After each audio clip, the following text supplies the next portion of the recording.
যারা জীবনে বারবার ব্যর্থ হচ্ছেন তাদের জন্য আজকের ভিডিওটি মন দিয়ে শুনুন, উপকৃত হবেন।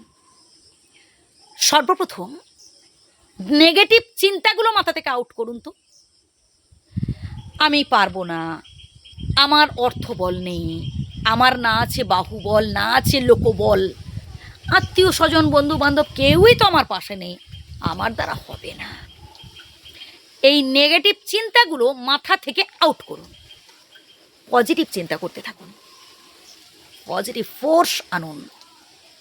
নাম্বার 2, সাহসী হন, নির্ভীক হয়ে উঠতে হবে। ভাই, ব্যর্থ হওয়া মানে তো হেরে যাওয়া নয়। আমার কাছে ব্যর্থ হওয়া মানে সফলতার দিকে এক ধাপ এগিয়ে যাওয়া। এই পৃথিবীতে খুব কমজন আছেন যারা একবার চেষ্টা করেই সফল হয়ে গেছেন, বারবার চেষ্টা করতে হয়েছে। আপনি হয়তো 2-4 বার চেষ্টা করেছেন, ব্যর্থ হয়েছেন, এতেই হতাশ হয়ে পড়ছেন। 20 বার 50 বার চেষ্টা করুন, দেখি তো কোথায় হয় না। আমি বলছি শুনুন বন্ধু, আপনি ঠিক পারবেন। দম থাকা দরকার, মনের জোর থাকা দরকার, লড়াই করতে হবে ভাই। এই পৃথিবীতে না কেউ কাউকে এক তিলও জায়গা ছেড়ে দেয় না, আর কেউ কারোর জন্যও নয়। যতদিন স্বার্থ আছে ততদিন আপনজনেরা আপনার পাশে আছে। স্বার্থ ফুরিয়ে গেলে সব আপনজনেরা পর হয়ে যাবে। আর যখন অভাব ঘরে ঢুকবে তখন তো ওই প্রেম প্রীতির মানুষগুলো সব জানালা দিয়ে আউট হয়ে যাবে। একদম বাস্তব কথা। সেই আপন মানুষটা যে আপনার থেকে কিছু না কিছু সাহায্য পাচ্ছে, উপকৃত হচ্ছে কোনো না কোনো একটা দিক থেকে, এর ফলে সে আপনার সাথে বন্ধুত্ব রেখেছে।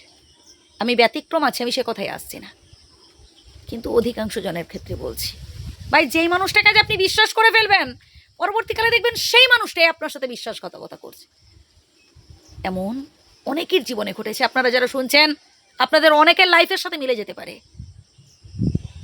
যে আমি কত মানুষের উপকার করেছি একটা সময়, আর এখন আজ আমি কি পাচ্ছি।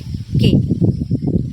আপনারা তো অনেকেই এমন কাজ করেছেন, অনেক ভালো ভালো কাজ করেছেন, আর এখন আপনারা মন মরা হয়ে আছেন। অনেকেই ভাবছেন যে নানান মানুষ, আমি উপকার করেছি, নানান মানুষের বিপদে পাশে থেকেছি, আর এখন আমি কি পাচ্ছি। কিন্তু একটা কথা বলবো বন্ধুগণ, হতাশ হবেন না। আপনি আপনার কর্তব্য পালন করেছেন, আপনি আপনার কর্ম করেছেন, বাকিটা বিধাতার উপর ছেড়ে দিন। আপনার কর্ম যদি ভালো হয় তার ফল ভালো হবেই। স্ট্রাগল করুন, কঠোর পরিশ্রম করুন, জীবনে সৎ হন, দেখবেন জীবনের প্রত্যেকটা ক্ষেত্রে আপনি সফল হতে পারবেন। ধন্যবাদ।